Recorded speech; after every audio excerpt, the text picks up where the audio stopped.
Hi, everyone. Welcome to the latest Carson's Take 5 with Ryan and Sonu. Sonu, obviously we're titling this one about some green, given it is St. Patrick's Day, which we'll get into in a second. We're calling this one Reasons for More Green in 2024. First things first, I've got my hat. It's my kid's hat. Clearly doesn't fit. I've got a green sweater, but you're really celebrating. Where are you? I am in downtown Chicago. Look at this. This is where it's St. Patrick's Day, March 17th. I'm here with my kids. The kids are here. Hopefully they don't jump into the water while we're doing this. So, Well, if they did, I think we'd be like, YouTube they'll come out gold. green. They will Yeah, come out green. it'd be good. But let's get into it. I mean, I know it's a little cold there as well. Yes, We want to make it's sure the kids 35 degrees. Yeah, It's make sure Chicago, the kids it's March. What do you expect? exactly kids don't jump in the water there.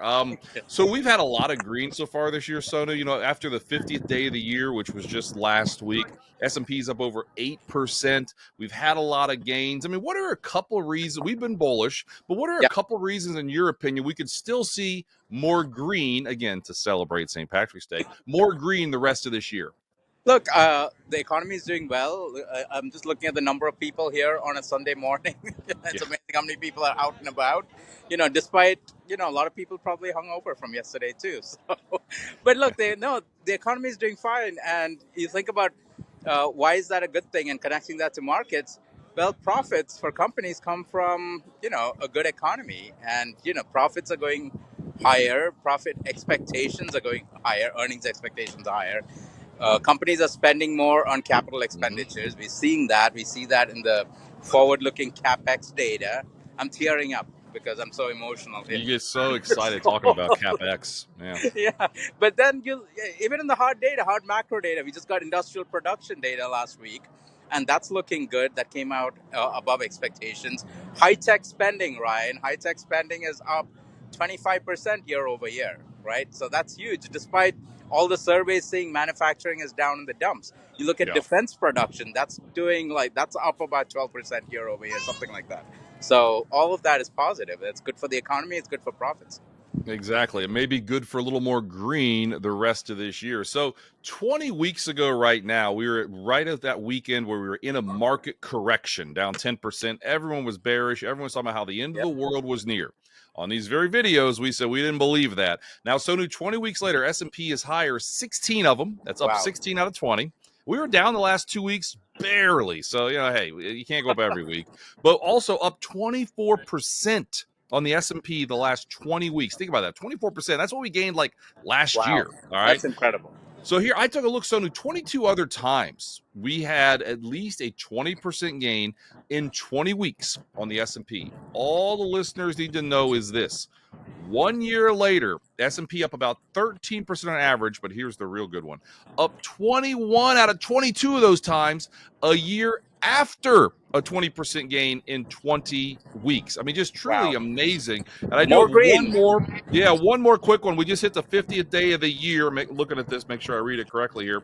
Last week, we were up over, again, 8% for the year on the S&P as of day 50, which was last week. I took a look, Sonu, when you're up at least 5%, which is a really good start to the year, on day 50.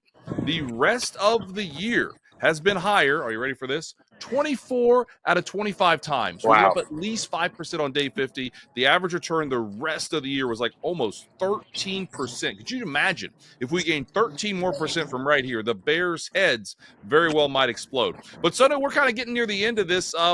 You talked about, let's see here, talk to me about why the water is green behind you. I mean, just so people know, that's Chicago River. Why is it green? What do they do there? What's the reason? Well, the water's always green now. Oh, okay. It's brighter green today because it's St. Patrick's Day.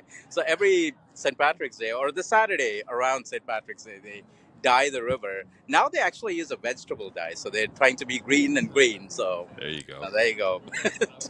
No, it's bright green. You see all this, right? Everyone's out, and my daughter's here too. There she is. So that's awesome. Here we are. No, it's a fun time for the city. It's sort of like the start of spring here in Chicago, even though it's like 35 degrees.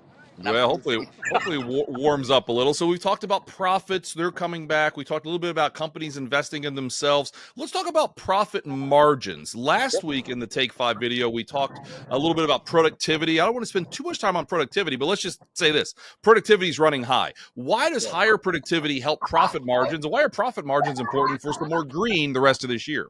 So productivity, as you and I have talked about Mm-hmm. before, productivity is good because you can have strong wage growth with Yep. low inflation. Productivity is high, but the other side of it, companies, as you may expect, they don't translate all those productivity gains to workers' wages. Yeah. They take some of that as profit margin. So higher productivity is good in three ways. It's good for the economy because workers earn more, and it's good for, as far as the Fed is concerned, because inflation's muted and they don't have to keep rates as restrictive as they normally would if wage growth is running high. But it's also good for profit margins because Mm-hmm. companies can take some of that productivity gains instead of passing it all to workers. They take some of it as profit margins for themselves. That's good for markets.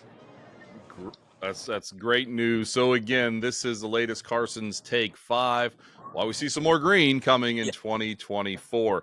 I guess we're going to wrap it up. So again, earnings are strong, profit margins are strong. Like we just talked about, productivity has been strong, capital expenditures, company investing in themselves are strong. Just the overall market, the trends that I talked about when you're off to a good start to the year, and we just had a historic rally the last 20 weeks. You tend to see continued momentum, I guess is that key word. So with all that, this is again the latest Carson's Take 5. Sonu, what are you going to do the And rest of the day? You guys going to hang out some or going to warm up? What are you going to do now? I think we're going to warm up, and I think my son's freezing.